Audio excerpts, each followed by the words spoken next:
pertama saya pernah di Kostrad juga. Kostrad. Saya di Kopassus. Ya. Terus saya di Denintel. Ya. Terus saya di Pusnip. Terus saya di SWAT. Saya di Mabes TNI. Nah, pada saat di Mabes TNI itu, singkat cerita, terkabul lah saya. Permohonan saya oleh Panglima TNI dikabulkan.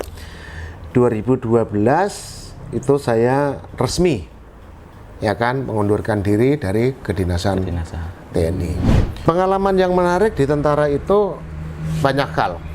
Saya ambil satu contoh. Ketika itu saya bersama Pak Prabowo, Ya.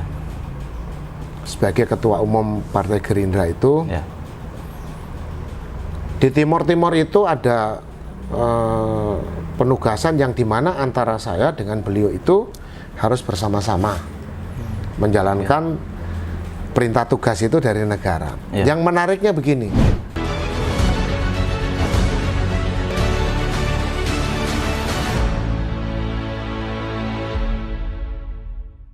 Assalamualaikum warahmatullahi wabarakatuh. Salam sejahtera bagi kita semua. Selamat pagi menjelang siang.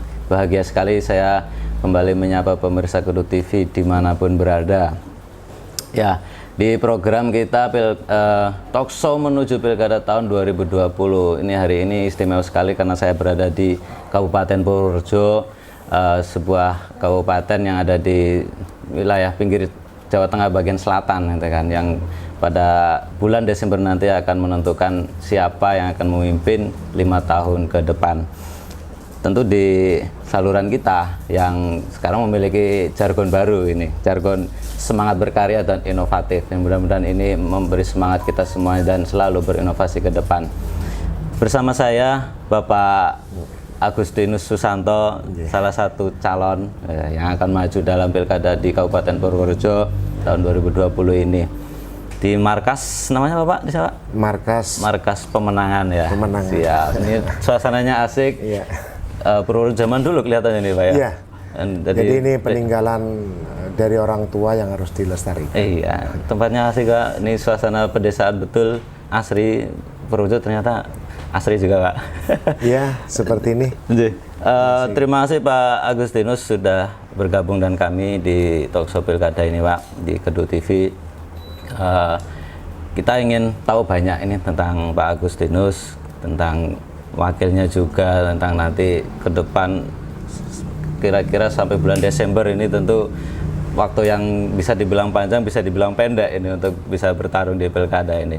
Ini Pak Agustinus bisa cerita Pak, awal kemudian bisa terjun, tapi kayaknya lama di luar Pak ya. Ini bisa cerita masa kecilnya Pak di Purworejo seperti apa, kemudian nanti berlanjut ke karir kemiliteran gitu Ya, Pak. Monggo, terima kasih. Assalamualaikum warahmatullahi wabarakatuh. Salam sejahtera untuk kita semua. Salam kebajikan.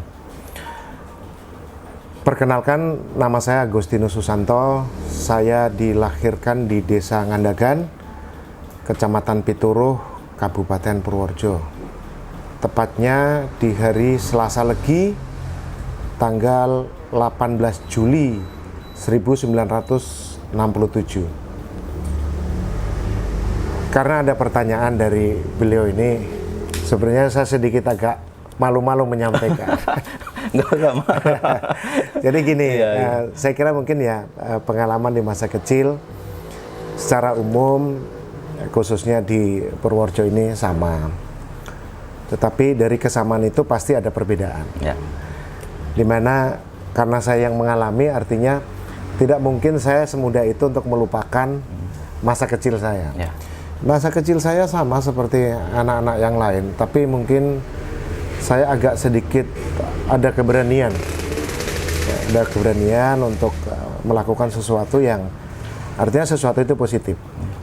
Contohnya ketika masih kanak-kanak itu saya bersama teman-teman saya, waktu itu saya masih ingat sekali, saya kelas 2 SD. Teman-teman saya ajak, yuk daripada kita hanya main layang-layang nganggur begini, itu di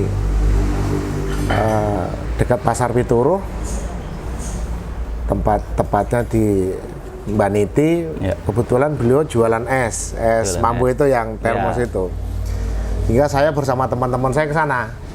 Saya datang ke sana, saya bilang, "Mbah, lo nek bantu dodolan saged mboten?" jualan. Apa iso saged. Jadi pada saat itu ya saya belum tinggi sekali itu antara posisi tinggi saya dengan termos es itu bersama. bersama gitu. Akhirnya saya jalan. Nah, di situ itu sebuah pengalaman tersendiri. Jadi ada keuntungan gini. Karena waktu itu berbeda dengan zaman sekarang. Jadi orang dari gunung-gunung sana, dari Wonosito, Sukogelap, dan Wanurojo termasuk dari Pamrian, Somogede, itu kalau mau ke pasar lewat tempat saya. Nah, saya tidak mau berjualan itu di pagi hari, jadi saya jualan di siang menjelang sore. Karena jadi ya ketika ibu-ibu itu ngelihat saya anak kecil bawa termos es, kan mau nggak mau beli. Ya, kasihan ya. Iya, karena kasihan. Jadi itu masa juga panas mungkin. Ya masa-masa kecil saya. Nah itu jadi secara umum ya sama lah ya. Ya main sepak bola di kampung atau dari gedebong pisang itu kita bundel-bundel gini. Kita pakai main ya pada prinsipnya sama lah saya dengan teman-teman yang lain semasa kecil saya itu. Justru ini masa kecil yang kemudian bisa membawa nama besar Bapak di kemudian hari atau berjuang di perantauan, Pak ya. Sempat berapa lama Pak di perantauan? Ya kalau lama di perantauan itu sebenarnya belum lama sekali lah. Tapi kayaknya kalau dengan umur panjenengan lebih lama saya merantau. Ya, saya masih muda, Bapak. Nah, jadi saya kalau hitung tahun ya, saya merantau itu kurang lebih sekitar 35 tahun. 35. Tapi kan waktu 35 tahun itu karena waktu itu bapak saya masih sugeng ya, saya bolak-balik barangkali mungkin dalam setiap 1 tahun sekali itu saya bisa 3-4 kali, bahkan mungkin bisa 5 kali tergantung situasi. Ya situasi keuangan, kalau nggak punya duit nggak bisa pulang kan gitu kan. Ya dalam keperantauan di luar daerah kemudian sampai terjun ke dunia militer ini barangkali juga punya cerita menarik nih sampai kemudian pengen jadi tentara gitu Pak. Nah, yang pertama saya harus menyampaikan ucapan terima kasih saya kepada Pak Purwadi. Dulu beliau itu tinggal di Pituruh, tetapi sering sekali berkomunikasi dengan saya dan kalau tidak salah beliau sekarang ini tinggal di daerah Kambang. Beliaulah yang pertama kali menyampaikan kepada saya, Sus, kowe gelem ra ning Jakarta? Bilangin apa? Wis pokoknya gue tak critakne kan itu kan. Singkat cerita saya mengikuti apa yang beliau sarankan. Nah ketika di Jakarta saya juga harus berterima kasih ya dan bersyukur kepada Yang Maha Kuasa. Ternyata saya dipertemukan dengan keluarga besar Pak Pur yang namanya itu Pak Parino, sekarang sudah almarhum. Saya ngenger lah ceritanya itu ya di Jakarta, di daerah Jatinegara, tepatnya di Hutan Kayu, pas di kincir air Jatinegara itu. Nah, karena mungkin saya memang agak sedikit punya pemikiran jangkauan ke depan, sehingga segala sesuatu yang saya lakukan ini selalu diperhatikan oleh keluarga Pak Parino. Satu ketika pagi-pagi itu saya olahraga. Ketika saya olahraga selesai saya pulang. Padahal waktu itu saya udah melipir-melipir gini kan. Tapi ternyata saya masih bertemu juga dengan Bu Parino ini kan. Ibu ya. Ya beliau mau berangkat sholat ke masjid. Ditanya, kamu dari mana? Olahraga Bu, saya bilang. Lu ngapain kamu malam-malam lari-lari katanya? Olahraganya malam? Ya masih gelap lah, masih jam 3:30, kadang-kadang jam 4 gitu saya lari-lari. Kamu lari-lari kok nggak pakai sepatu, nanti kutusuk paku, kutusuk beling dan sebagainya lah. Artinya beliau juga menganggap saya sebagai bagian keluarga beliau. Gitu. Dengan berjalannya waktu, ternyata si Bu Parino ini menyampaikan kepada suaminya, dipanggil saya, Sus, Rene, oh nggih Pak, kamu ngapain? Tiap hari lari-lari. Ya. Nah, langsung saya menjawab, nggih Pak, dengan nunduk saya waktu itu kan. Saya pengen jadi ABRI, saya bilang gitu kan. Jadi dengan malu-malu itu, beliau nanggapi, apa wani kowe perang ning timur-timur? Nggih wantun. Padahal aku timur-timur sendiri orang ngerti kok denger-denger gitu saja kan. Oke, singkat cerita, atas kehendak Tuhan yang Maha Kuasa, Allah Subhanahu wa taala, terkabullah niat saya. Saya diberikan kesempatan sama beliau, saya diantarkan bagaimana proses menuju ke pendaftaran. Ya, singkat cerita di tahun 85 Ya.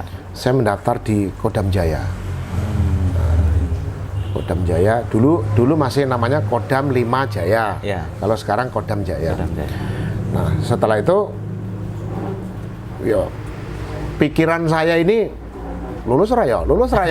Tapi saya pede sekali karena yang pertama, kalau cerita tentara ini berarti kan akan melalui proses. Ya. Serangkaian proses itu salah satunya adalah berbicara dengan fisik. Ya. Lari toh. Betul. Lah, saya kelas 5 SD itu di Desa Ngandagan, Kecamatan Pituro itu, saya juara lari beregu SD kelas 5 tingkat Kecamatan Pituro waktu itu. Jadi saya bersama teman-teman saya terus Mas Marsio yang kebetulan sekarang juga menjadi anggota TNI, terus Mas Jumono, terus Mas Budi Susilo, terus Mas Bari. Nah, dua orang ini, saya dan Mas Marsio ini masuk angkatan. Nah, sementara yang tiga ini karena sesuatu hal mungkin ya beliau tidak mendaftar. Jadi saya ikutin rangkaian kegiatan, saya masuk tentara, syukur alhamdulillah lulus semua. Karena sudah terbiasa olahraga. Ya wong gunung. Biasa ragu sepatu, ketika kita diberikan materi yang bersifat fisik, ya kayaknya biasa. Termasuk juga ketika kita ada tes renang pada saat itu. Nah, dalam hati saya, loh, jangankan cuman renang sak mono, biasanya nyeberangi bolak-balik kali nih. Kalau kali banjir kita bukan takut, tapi kita seneng. Tapi berbeda dengan sekarang. Karena sekarang mungkin ini ya sudah banyak perubahan ya alam ini. Kita ya mikir-mikir juga kalau mau renang di kali kan. Nah, ditambah dengan ya faktor umur barangkali kan. Nah, itu ceritanya, singkat cerita. Nah, saya lulus. Pada saat itu saya belum memahami tentang aku kudu juara satu, aku kudu sing terbaik gitu. Karena memang pada saat itu Mas, bahasa Indonesia jujur aku urung lancar. jadi di TNI itulah yang membuat bahasa Indonesia menjadi lancar. Karena instruktur pada saat itu sudah menyampaikan, jadi ada peraturan siswa, ya kan, salah satunya adalah dilarang menggunakan bahasa daerah. Tapi aku mau menyusun kata ben dadi bahasa Indonesia iki angel banget zaman itu.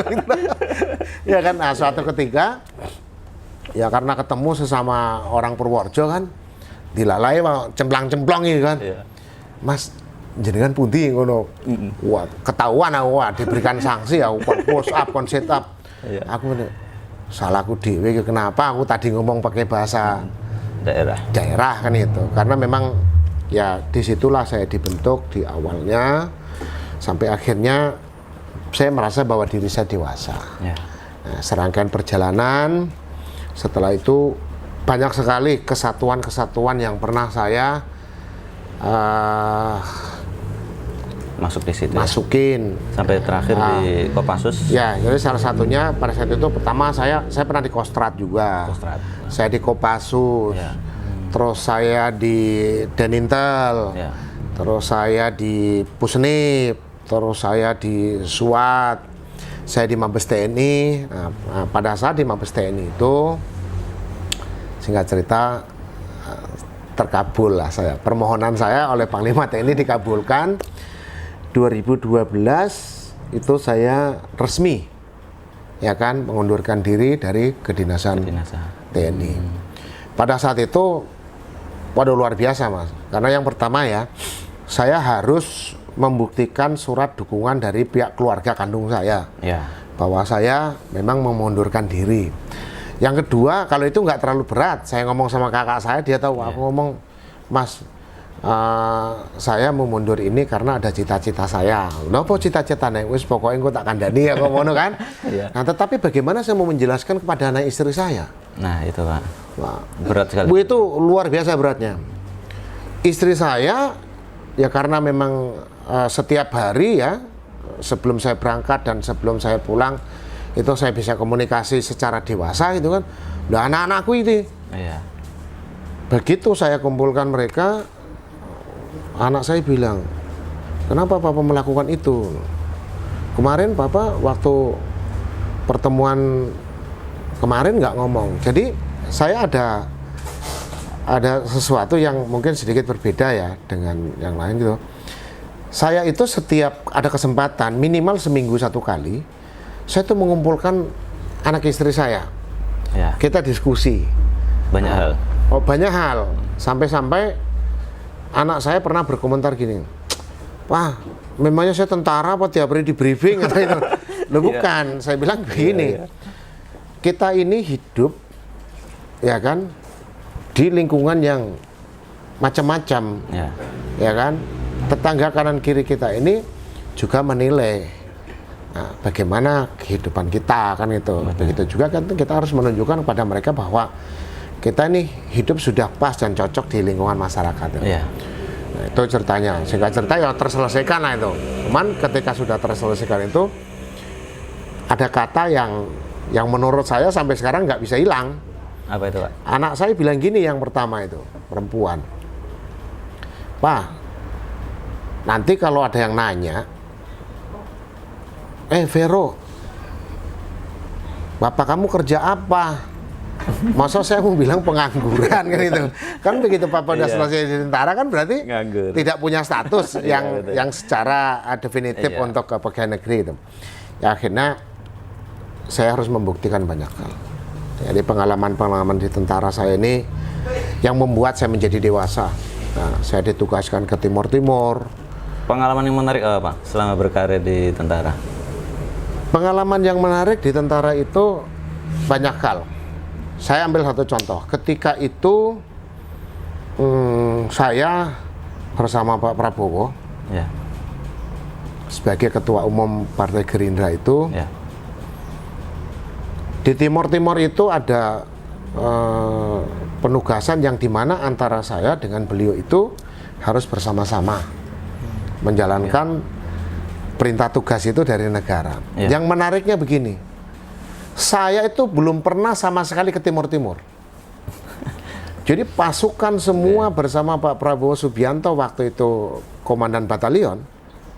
Waktu itu beliau masih berpangkat Letnan Kolonel. Beliau berangkat ke Timur-Timur beserta pasukannya.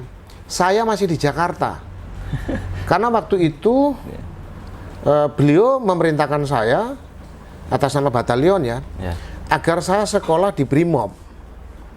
Malah sekolah di Brimob? Ya, saya sekolah di Brimob di Kelapa II, sementara pasukan sudah berangkat ke Timur-Timur. Nah, setiap pasukan yang akan berangkat itu kan ada daftar namanya, siapa, apa pangkatnya, tugasnya dan sebagainya.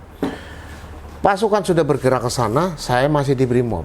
Begitu sudah selesai, saya laporan sama Kapten Juhirman pada saat itu. Beliau akademi tahun 83, jabatan di batalion itu perwira seksi 3 administrasi. Saya laporan, selamat siang komandan, saya bilang. Gus, kamu udah selesai? Siap, sudah. Ya sudah, nih surat perintahnya sudah ada. Nah, singkat cerita, itu tak baca. Waduh, kepada Pangkoop Abri, ya kan, dikirimkan satu personil nama Agustinus. Jantungku ini, Pak, antara bangga dan takut gitu. Bayangkan saya, aku karo sapa nih kalau satu orang itu. Jadi di situ persenjatanya dituliskan, perlengkapannya dituliskan, personilnya dituliskan lengkap dengan nama, pangkat dan NRP. Berangkatlah saya ke sana. Berangkat saya ke sana itu saya naik pesawat. Jadi Pak Prabowo beserta teman-teman saya yang berangkat ke sana itu menggunakan kapal laut dalam kurun waktu 15 hari kalau tidak salah waktu itu.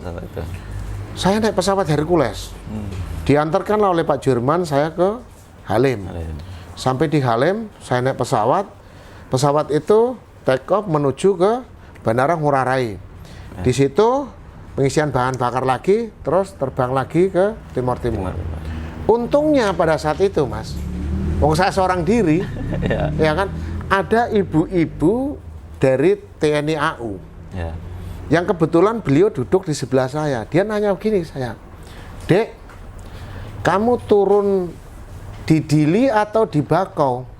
Lah padahal saya Dili juga nggak ngerti, Bakau nggak ngerti. Wah, saya cermati, Dili atau Bakau? Saya mau di Dili, Bu. Ya oke, nanti turun ya sampai ketemu ya, kata ibu. Karena ibu turun di Bakau, kata beliau begitu. Coba seandainya ibu itu bilang Bakau atau Dili, mungkin saya turun di Bakau. Saya nggak akan bisa ketemu dengan pasukan saya.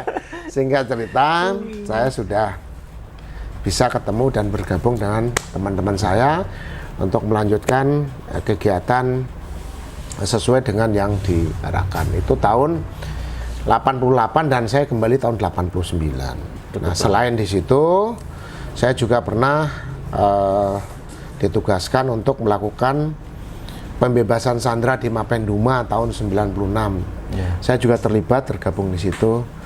Jadi artinya kalau tadi pertanyaannya apa yang paling terkesan, saya kira mungkin semua itu terkesan. Ya kan? Saya juga pernah ditugaskan ke Aceh, ke Ambon, ke Poso. Jadi di wilayah konflik di Indonesia ini, saya pernah dipercaya oleh negara, oleh pimpinan saya untuk juga ditugaskan di sana. Selain itu juga saya beberapa kali di luar negeri. Kalau di luar negeri yang paling terkesan itu saya hanya 2. Di mana, Pak? Ketika di Australia dan di Kamboja. Di Australia hilang aku. Nyasar lagi, Pak? Iya. Jangan ke bawah kanguru, Pak? Bukan, jadi dengan gagah perkasa sok ngerti bang desa gitu kan. Jadi ceritanya begitu sudah sampai di bandara, dijemput oleh pihak Australia, ya kan, tasnya dibawain, semuanya dibawain, masukin ke mobil, ke base. Setelah itu dibawa ke satu tempat. Setelah dibawa ke satu tempat, saya nggak ngeliat-ngeliat itu tempatnya di mana. Wong bahasa Inggrisnya bahasa Tarsan ya. Syarat. Iya kan. Nah setelah itu dari pihak gate kita ini kan memberitahu ada waktu 1 hari untuk kita refreshing kan gitu kan. Tanpa pikir panjang, Mas. Yang saya bawa cuman kunci. Kantongin, paspor sudah ada, berangkat saya cegat taksi. Pergi saya muter-muter, begitu membalik nggak ketemu. Itu sebenarnya ya nggak ketemu, tapi akhirnya singkat cerita ya ketemu juga kan. Pada saat itu kan masih belum ada komunikasi yang bagus seperti sekarang ya. Nah terus yang kedua yang saya tidak bisa melupakan, ketika negara ini memberikan tugas ya kepada Kopassus, dalam hal ini Pak Prabowo langsung yang diberikan tugas untuk segera komunikasi secara negara ke negara ya. Jadi Indonesia ini diwakili oleh Pak Prabowo beserta dengan saya dan teman-teman yang lain. Nah kebetulan Pak Andika Perkasa itu sekarang Kasat itu satu tim dengan saya. Jadi singkat cerita kita sama-sama berangkat ke Kamboja. Nah tugasnya adalah kita mengkomunikasikan agar pertikaian secara internal mereka antara Ranari dan Hussein itu segera berakhir dan kita memberikan solusi atas nama negara untuk menyiapkan pasukan dari Kamboja itu untuk berkenan dibawa pulang ke Indonesia disekolahkan komando. Nah, jadi sekolah komando itu saya terlibat dari mulai proses awal sampai dengan proses akhir. Ketika sekolah komando dari Kamboja ini sudah selesai, ya kan, kita bawa pulang dan kita terjunkan juga di sana dengan menggunakan parasut. Nah, saya dengan Pak Andika itu kebetulan dulu beliau tuh teman saya fitness. Kalau ini masih rada gede juga nih ya. Ya kan. Jadi beliau teman saya olahraga itu kan. Jadi begitu di sana kita sudah seleksi, terus beliau sampaikan, "Gus, siap," saya bilang. "Kita bawa keliling ke kota." Siap. Jadi saya buka baju. Badan saya gede, beliau juga gede, tapi masih gedean beliau lah gitu kan. Saya lari tuh muterin kota Kamboja, buka baju, ya kan, cuman pakai celana itu kita lari, dan pasukan dari Kamboja itu kita bawa yang sudah lulus seleksi. Setelah itu kita bawa ke Indonesia, kita latih. Itu yang terkesan sekali. Kan. Bisa melatih tentara luar negeri. Tentara itu. Nah, sebenarnya ya masih banyak juga ya. Ketika saya di Pusnip itu juga saya dikasih tugas untuk menyiapkan teman-teman Garuda 23A dan Garuda 23B. Jadi pada saat itu buat saya sebuah kehormatan yang luar biasa, di mana di Pusnip itu ada 11 materi yang harus dipersiapkan dalam rangka untuk mengisi kemampuan teman-teman prajurit yang akan diberangkatkan ke Lebanon. Nah, pada saat itu saya mengajar di 6 materi dari 11 itu. Jadi saya mengajar pada saat itu tentang persoalan sweeping. Nah, sweeping itu ada sweeping mobil dan sweeping taktis. Nah, termasuk juga saya mengajar evakuasi. Jadi semua itu berstandarkan SOP-nya SOP PBB. Nah, itu semua berjalan lancar ya. 3 hal itu barangkali yang terkesan. Sebenarnya kesan-kesannya banyak banget soalnya itu.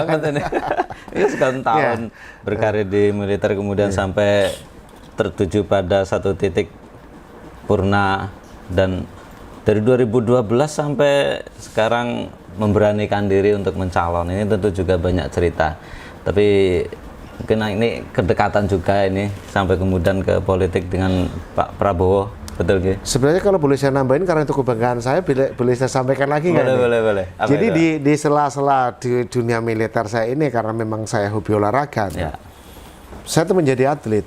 Jadi saya atlet taekwondo juga ya, saya atlet taekwondo, dan saya juga atlet dari pencaksilat. Sejarahnya lucu, lucu. Ya, jadi saya pernah belajar ya, boxer saya pernah, karate pernah, taekwondo pernah, silat pernah, wushu pernah. Bahkan tinju saya juga pernah. Artinya memang saya hobi dengan olahraga. Kan itu. Jadi kira-kira tahun 91 kalau saya tidak salah itu ya. Tahun 91 itu saya punya sahabat namanya Robin Shahgafar. Robin Shahgafar itu beliau pelatih silat. Tapi basic saya bukan silat, basic saya taekwondo. Nah, guru taekwondo saya Mr. Lee orang Korea, itu guru saya. Nah, pada saat itu Mr. Lee menyampaikan kepada saya bahwa Gus, kamu tidak cocok untuk kepelatihan, tapi kamu cocoknya fight, kan itu kan, sehingga saya mendalami itu, dan beberapa kali saya melakukan kegiatan kejuaraan, baik itu yang bersifat kejuaraan persahabatan sampai dengan yang lain-lain gitu. Nah, dari perjalanan saya itu, saya ketemu Robin Shahgafar itu, dia bilang begini, Mas Agus, nanti tak daftarin di silat ya. Loh, kok silat? Saya bilang basic saya taekwondo, saya nggak ngerti. Saya bilang, udah nanti tak ajarin gitu. Nah, singkat cerita, beliau ngajarin saya begini, saya agak bingung juga gitu. Nah, setelah itu saya jalanin. Saya pertama kali masuk ke bela diri silat itu ya, saya membantu Kabupaten Bogor. Kabupaten Bogor itu dulu tempatnya di sana, di Jembatan Merah, di kota sana kan. Sekarang kan sudah pindah ke daerah Cibinong dia. Nah, ketika pertandingan pertama kali itu kejuaraan Bupati Cup. Jadi diikuti oleh beberapa peserta. Waktu itu saya tidak sebesar ini, tidak seberat ini. Saya kelas J. Kelas J itu 65-70. Nah, lawan saya Mas Adon. Lawan saya Mas Adon, beliau itu dari Bangu Putih. Dari Bangu Putih, dan bukan karena saya ya, kebetulan yang Maha Kuasa berkehendak lainnya, beliau sudah almarhum. Jadi pada saat pertandingan itu Pak, cuma satu ronde. Satu ronde tok. Iya kan? KO. Langsung KO. Saya juga bingung, lu kok bisa jatuh. Nah, itu pertandingan pertama kan? Itu pertandingan pertama. Nah, karena waktu itu pertandingan bergu, sampai akhirnya pertandingan berikutnya sampai dengan final, dan saya dapat medali emas. Ya kan, waktu itu saya, timnya saya, terus Mbak Eca, itu dari putrinya, terus Mbak Min, Mbak Desti. Kalau Mbak Min dengan Mbak Desti ini justru malah sempat masuk ke ranah kejuaraan dunia. Ya, itu sampai ke kejuaraan dunia. Nah, sementara yang laki-lakinya ada saya, ada almarhum Johnny Tumengkol, terus ada Mas Uun juga almarhum kemarin. Nah, Johnny Tumengkol dengan Mas Uun ini sama-sama prajurit sama seperti saya. Jadi yang masih ada Mas Wahyu sekarang dinas di Bogor sana. Jadi ceritanya panjang. Nah, mengapa sampai dengan saya berpolitik kan gitu kan? Nah, itu. Gini jadi ceritanya. Ditunggu masyarakat ini. Jadi gini, mohon maaf masyarakat Purworejo, saya sedikit menceritakan tentang mengapa saya terjun ke dunia politik. Ya. Jadi tahun 2009, saya waktu itu masih aktif. Pak Prabowo Subianto itu menyampaikan kepada saya, Ya. Gus, bagaimana kalau kita mendirikan partai politik? Saya menyampaikan kepada beliau, Pak, saya belum mampu berpikir ke arah itu. Ya. Yang pertama karena saya masih aktif. Nah, beliau nyampaikan, saya cuma nanya sama kamu. Ya. Oh ya, silakan Pak. Kalau Bapak sudah membuat konsep, saya bilang. Pada dasarnya saya sebagai dampingi Bapak dari tahun 85 sampai sekarang ini, ya saya setuju saja. Ya. Nah, singkat cerita, beliau mengumpulkan teman-teman, termasuk ada Mas Edi yang sekarang jadi Menteri Kelautan itu. Ya. Itu termasuk cikal bakalnya, Mas Fadlison, Ya. ya kan, Mas Oni dan yang lain-lain itu termasuk sekjennya, Ya. Pak Munjani. Terbentuklah. Ketika sudah terbentuk, posisi saya kan tidak bisa masuk. Ya. Karena Undang-Undang TNI menjelaskan bahwa prajurit itu harus independen. Ya. Tidak boleh berpolitik. Boleh berpolitik ketika nanti sudah berakhir kan gitu. Betul. Nah, dengan berjalannya waktu, waduh, ini kayaknya sudah mulai goyang nih. Cita-cita dulu waktu saya kecil nih kayaknya harus saya utarakan kan gitu kan. Nah, karena saya dari kecil saya udah berkeinginan, saya punya cita-cita. Tapi saya mikir juga, anak emang desa mau iso kan gitu kan. Ya. Nah, singkat cerita, berawal dari tahun 2009 itu mulailah saya berpikir untuk politik. Nah, karena tahun 2012 itu saya dinyatakan sudah resmi mengundurkan diri, saya sudah sebagai masyarakat biasa dan saya punya surat keputusannya. Ya. Akhirnya saya mulai mendalami ke dunia politik itu. Saya tergabung langsung dengan Pak Prabowo. Ya. Saya tidak berada di dalam struktural partai, tetapi saya dipercaya oleh Pak Prabowo untuk memberikan informasi terkait dengan perkembangan situasi politik di Partai Gerindra secara nasional. Oke. Nah, ya mungkin pembisik loh itu, atau bisik-bisik tetangga gitu. Intelnya. Ya enggak, artinya saya memberikan bantuan lah pada beliau kan. Ya. Kapasitas ini siapa sih? Ya kan, wong saya bukan siapa-siapa, tapi yang jelas saya mampu memberikan kontribusi kepada beliau. Oke. Seperti itu. Dari 2000, persisnya 2000. Saya apanya ini? Kemudian masuk setelah purna berarti ya? 2012 Setelah purna ya. langsung Jadi terjun. 2012 saya langsung intent masuk ke dunia itu. Sampai kemudian sekarang 2020. 2020, 8 tahun. 8 tahun, ngapain Pak? Aktif di politiknya seperti apa? 8 tahun itu saya ikut di beberapa organisasi saya partai. Oke. Jadi saya bersama sahabat-sahabat saya, teman-teman saya mendirikan Gardu Prabowo, Ya. Gerakan Dukung Prabowo. Nah, Gerakan Dukung Prabowo itu salah satu sayap partai tapi non struktural pada saat itu ya. Tapi kita punya ADART yang jelas, punya badan hukum yang jelas. Nah, dari situlah saya berjuang untuk juga membantu mengenalkan Pak Prabowo ya. Tapi ternyata di dalam perjuangan itu semakin besar ketertarikan saya juga untuk ya saya juga iya dong kan gitu kan. Saatnya tampil. Iya. Nah, sehingga Iya. saya bersyukur sekali, saya mengucapkan terima kasih kepada Bu Mega sebagai Ketua Umum Partai PDI Perjuangan, dan saya terima kasih kepada Pak Prabowo Subianto sebagai Ketua Umum Partai Gerindra yang telah mempercayakan kepada saya untuk ikut berjuang pemilu kada di Purworejo 2020. Saya yakin Ibu dan Bapak atas doa restu Bu Mega dan Pak Prabowo, saya memenangkan pemilu kada 2020 di Kabupaten Purworejo. Terima kasih Bu Mega, terima kasih Pak Prabowo. Ya, ini Pak Agus, ini menarik. Nanti pemirsa juga menunggu seperti apa perjuangan beliau sampai bulan Desember nanti. Kita ngulik juga nanti ketertarikan beliau di dunia politik, kemudian apa sih gagasan-gagasannya untuk Purworejo. Tapi kita break sebentar ya. Kita break sebentar, tapi jangan lupa untuk like, comment, subscribe Kedut TV, channel kesayangan Anda. Kita break sebentar.